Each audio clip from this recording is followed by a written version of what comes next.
Welcome everyone, welcome to the 13th annual exhibition in this splendid gallery. It's 14 years since Banbury Camera Club first came to Chenderry. We're amazingly pleased to be here all this time.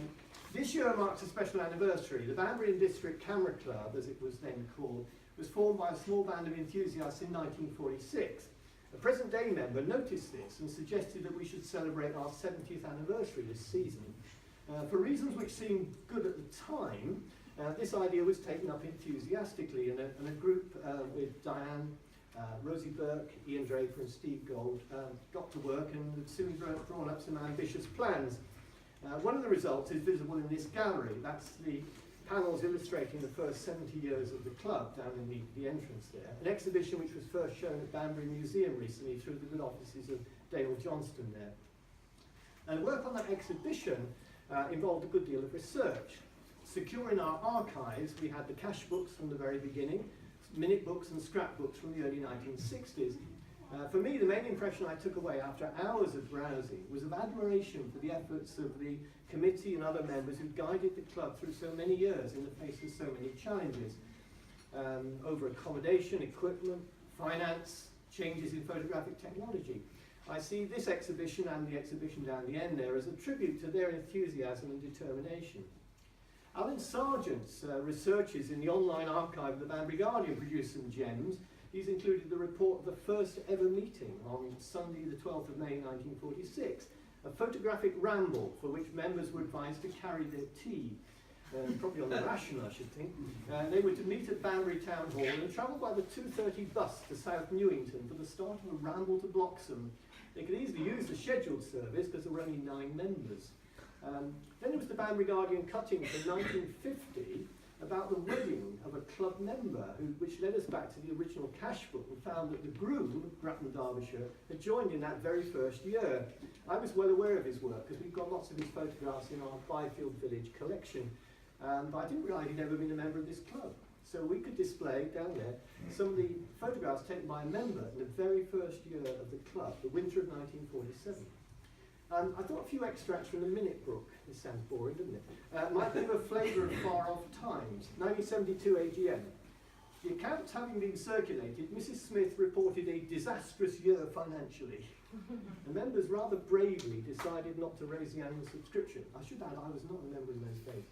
The 1970 AGM, the secretary suggested that we should have professional standards and grading of members into first, second, third class, etc. Some understandable reluctance was expressed. There was the darkroom saga in the minutes. In the AGM in 1981, efforts were continuing to set up a darkroom in the college. A year later, some progress reported, but floor needed repair. Another 12 months go by. Darkroom reported to be still in the same state as the last AGM. They got to work then the next month because at the committee, 2 members to organise working parties to work on the repairs to the darkroom. May 1983, the next month, the chairman said he had no recollection of offering to help organise working parties. The following year's AGM, in view of the impending move, work on the darkroom had been abandoned. I mean, somehow this rather went on a bit. The 1986 AGM, the chairman said that attendance had fallen so seriously during the last summer that at one point the committee had wondered if the club could survive. It's a reminder when you look around this that the club might not be here these days, you know, and some people managed to keep it going. I can't resist this. This is from the 1988 annual general meeting. It records my first appearance in the club's records. It said, Mr. Spackman said that as a new member he was impressed by the amount of work which had gone into organising the exhibition and suggested that we should not feel obliged to accept all offers and take on too much work. That seems to be still true today. It was a 1990s newsletter in which the editor appealed to members for suggestions for the Christmas social as we don't want a repeat of last year's fiasco. This was followed in a subsequent issue by an apology to those members who'd organised the fiasco. That's not to say that everything runs smoothly today. Those members arriving tonight who were here on Monday evening were probably relieved to find that they were not met by the chairman wearing a high visibility jacket and directing them into unlit overflow parking. We had worries about that today, but it's all right. And there was that time when we were hanging an exhibition in this gallery. Despite the most thorough search of the art department, we couldn't find the essential screws for fixing these exhibition boards. Only one thing to do, ring John Childs at home, even though it's the weekend. Sure enough, he turned up and quickly found the missing fixings. An enterprising student had incorporated them in an artwork. We would not have dared, of course, to remove them. One of the completely unexpected outcomes of this 70th anniversary celebration has been making contact with David and Diana Robbins, who'd been members of the club back in the 1960s. David was the programme secretary for several years. In fact, they actually met at the club, and one thing led to another. They married in 1971, moved to Prince's Risborough, and now have celebrated 45 years of marriage. As I look around the club on a Monday evening, it strikes me that if two members were to get married to each other today, their 45th wedding anniversary would probably have been preceded by telegrams from the Queen congratulating them on reaching their century. It's about 14 years since a member of the club gave birth, while being a member. Oddly enough, the baby arrived early, one day after the annual general meeting. I don't know what brought that on. David Robbins has presented the club with a DVD containing a digitised version of a club audio-visual project from 1966. That's a terrific addition to our archives, and one which will be getting showing in Banbury later this month by Alan Sargent. There have been a lot of other 70th anniversary events. There are some coming up. There's Rosie Burke's photo and video presentation on Alcan, which is showing again at the museum on Saturday the 26th of November. There's the film The Salt of the Earth, featuring the Brazilian photographer Sebastião Salgado. And we have a talk by the renowned Magnum photographer Ian Berry in March. And these are followed by an open photographic competition on Hidden Banbury, which will run in the spring. Well, finally, one of the major events of this anniversary year is this photographic exhibition in the Michael Heseltine Gallery. After 12 years, there's not much new to say about this exhibition. This year we're showing 129 photographs from 48 members. We've been open since Tuesday last week, and the comments in the visitors book give a good idea of the response. It's always a pleasure to be involved in this annual exercise, and I'm enormously grateful to everyone who makes it possible. All the members who've entered prints, helped to mount, frame and hang the photos, and not least have publicised the event to their families, friends, neighbours and the general public. And to all those at Chenderrick who've been so welcoming in the past 14 years. We want a lot of people to attend, not just to see the work on display, but also to support Catherine House Hospice, the local charity we've supported through our exhibition since 2006. With donation boxes on the table, framed and unframed photographs for sale, and the Catherine House calendar. £4.50, ideal Christmas present. I'm going to hand over to Diane, who was the chair for the past 2 years and who has led the 70th anniversary group. Thank you.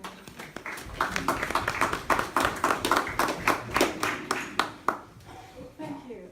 I think every time I've made a speech here, I've very deservedly made mention of John Childs. He was head of art here at Chenderrick for many years, and this is by no means an exception. I don't know whether John is here yet. He did tell me he was going to be late, and he was hoping to be here at 8 o'clock, but he had something on in Oxford and couldn't get out of it. But I don't hear a squeak, so maybe he's not here yet. Well, anyway, without John's intervention in 2002, we would not be standing here now as a club.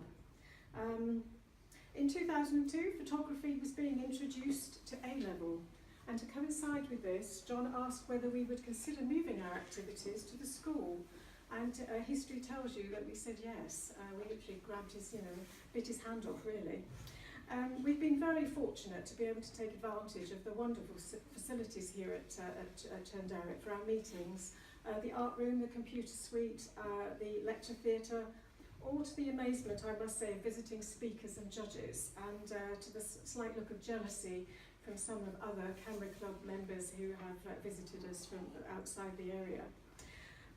It was also through John's efforts that the Michael Heseltine Gallery came about, when he approached Lord Heseltine for his help, and I think perhaps a little bit of influence as well, in raising the funds for the gallery, which opened in 2003, and when the school attained visual arts status. The following year, in 2004, we were invited to hold our very first photographic exhibition here in the gallery, this year being our 13th exhibition, as Andrew has mentioned.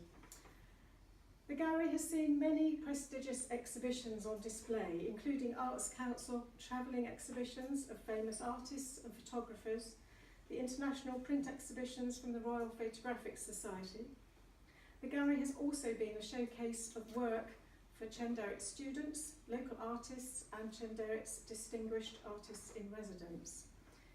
We've been very fortunate this year to be running our exhibition for a whole month, and I would like to thank Tom Christie, and I think Tom is here because I have to see, yes, where are you, Tom? There you are, Tom. I'd like to thank Tom Christie for offering us an extension to our usual 1 week. Well, we've got the whole of November, which is absolutely wonderful. We've received, as Andrew has also alluded to, some very favourable comments so far from visitors on the venue and also on the members' photographs. It must be about 18 months ago that when I held office as chairman and leading the 70th anniversary committee, that I first approached Lord Heseltine's office and asked whether he would consider opening our very special 70th anniversary exhibition for us. I was naturally absolutely delighted when he accepted. Thank you. Our members were also delighted as well to have received an invitation from Lord Heseltine to photograph the Arboretum and Gardens at Thenford. We had a wonderful morning in May. The weather was beautiful and all our photographers were absolutely thrilled to be invited over. Certainly not a stranger to the gallery or the school, it is my pleasure to give a very, very warm welcome to Lord Heseltine this evening and to ask him to officially open the Banbury Camera Club 70th Anniversary Photographic Exhibition.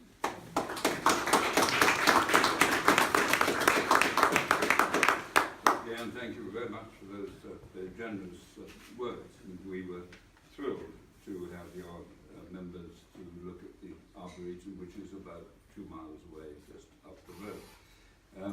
I must say, Andrew, your recital of the chaotic nature of the minutes of meeting after meeting is exceeded only by a casual glance at the cabinet minutes.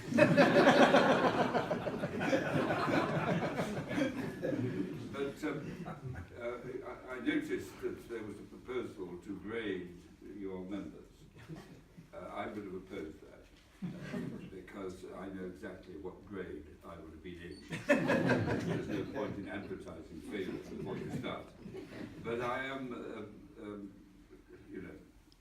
I take photographs. I wouldn't describe myself as a photographer, but I have a camera. And indeed, I've got a lot of cameras. It's incredible how they change, and you have to keep updated. It's very expensive. It's wonderful for the manufacturers, awful for all the rest of us. Especially as they don't have interconnecting kit. We're all going to get extra kit. I just bought a new camera this week, and did it have a battery? No, it didn't have a battery. Did it have a sort of means of communicating with my computer? No, it didn't have that, but we've got a thing that'll do it for you. Well, you know where you are, 20% more expensive than a kit. Anyway, that's the way people make their money. But I am like, well, you're experts. I am a bumbling amateur, but the cameras are now so good that even I can produce recognizable sort of images. And I do it in all sorts of ways. I wanted to show someone a piece of porcelain that I was interested in. I wanted to show my wife a medieval room that I was visiting. And I need to send pictures of flowers to other people so they can tell me what they are. And it's all dead easy, the quality of the image is so remarkable. But there's another, to me, extremely fascinating example of photography, because the Thenford House was built in 1765 and it needed staff to run it. In the late, about 1870, the butler, Mr. Duke, became a photographer and ceased being a butler and became a professional photographer. And we have the pictures that he took of Thenford at the end of the, well, 3/4 of the way through Queen Victoria's reign. Absolutely fascinating. And I've got pictures of the kids from the village all lined up. I've got pictures of the stable yard with all the horses and the grooms, and God knows what they didn't have in there. But we have got all those.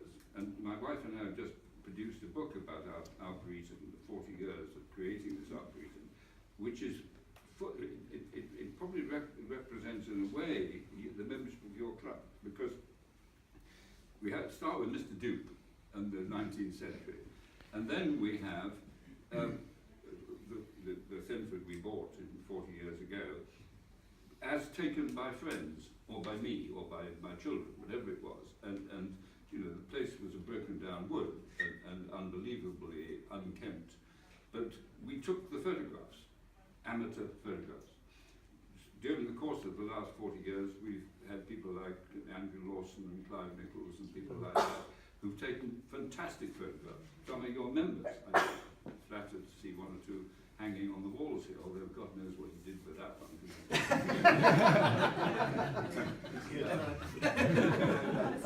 and so it's been a unique experience in the sense that practically any garden of our size, it's 70-acre cultivated garden, was built before the camera. We have a photographic record of building a garden, stage by stage, every one of which was photographed in detail. And that is sort of the point of the book. So it's been a fantastic experience to be associated with that sort of project. And it just every so often, I'm not going to point you to which ones, but even some of them I took. Anyway, this is a fantastic facility.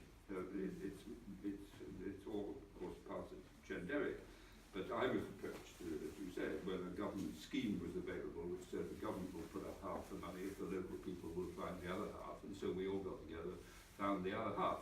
And this is now a cultural facility of very important significance in the locality.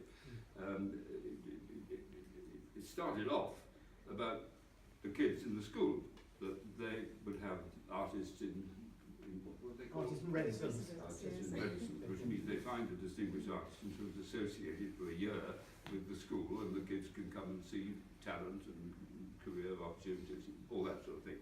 So they have all these things, and this is a cultural treasure to the local community.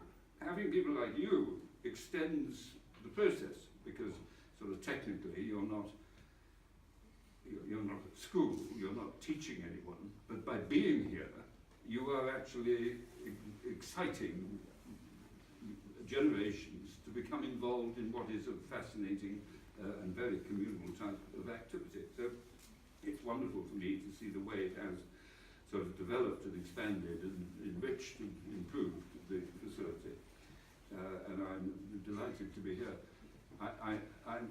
There is no plaque, I see, to celebrate that I pull the string.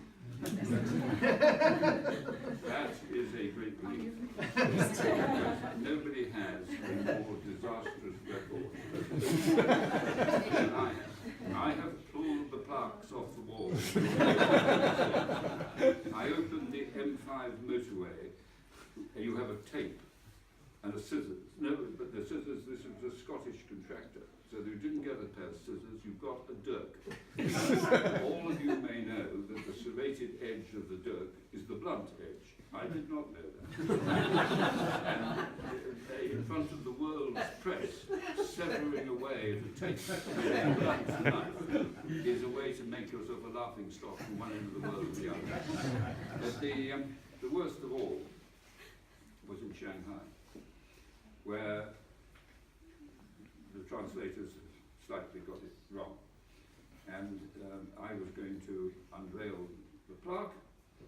It turned out that the translators on the text had said, at 2:33 in the afternoon, Michael Heseltine will unveil the plague. So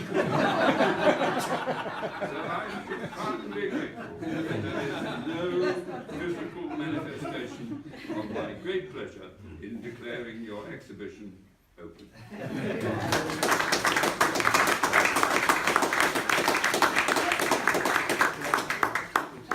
Richard, would you like to? Well, on behalf of us all, could I thank Lord Heseltine for opening the exhibition. Well known for his work on the national and international stage, this is a wonderful opportunity to recognise what he does for the local community and to thank him for it. So thank you very much indeed.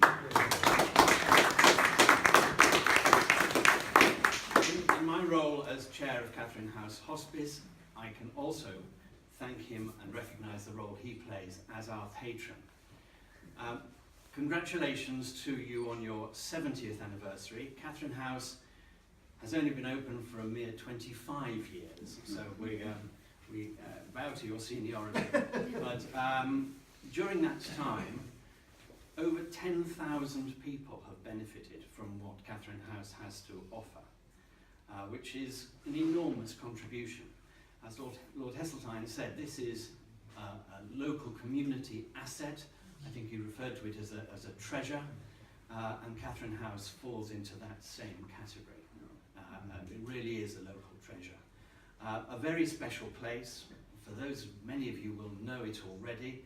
For those of you who don't, I will use just a phrase that I use from time to time on occasions like this to recognise that actually a hospice is not somewhere where people go to die. It is a place where people go to live, and to live life to the full. And that's what Catherine House specialises in. And I'm delighted that within the hospice there is also a very large and thriving arts department where patients can develop their skills, and we have exhibitions of their work frequently there. So thank you for the support that you've given the hospice to date, and long may it continue. Catherine House is not a cheap place to run. It now costs us over £3.5 million a year to provide the services that we do, and we only get a third of that back from the government, which means we need to raise over £2 million every year to keep going. And that's a tough call, and it's very difficult to do. And it's really thanks to people making donations, large and small, people taking the trouble to put legacies in their wills, people supporting our shops by donating and by buying, people subscribing to our lottery, and above all, people attending wonderful events like this and raising money for Catherine House in this way. So on behalf of everybody who benefits from everything that Catherine House has to offer, and everybody who will benefit in the future, thank you all very much indeed. Thank you.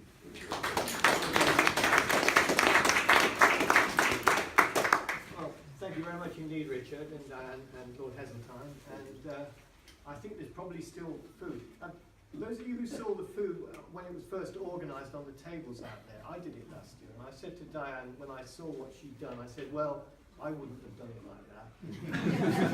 I think that was a compliment. I couldn't have done it like that.